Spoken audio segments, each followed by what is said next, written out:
उन्होंने सिर्फ अध्ययन के ऊपर अपनी जगह से मार मार कर इसके टुकड़े कर दिए।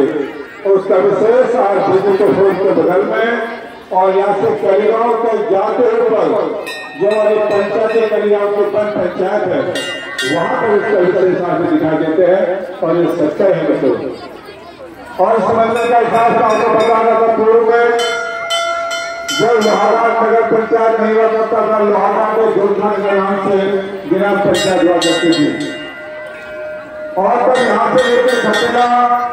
खूनामोरा, बलिगांव का पूरा क्षेत्र मेला हुआ करता था और इनका सारा महामारी फैल गई पूरे गांव में।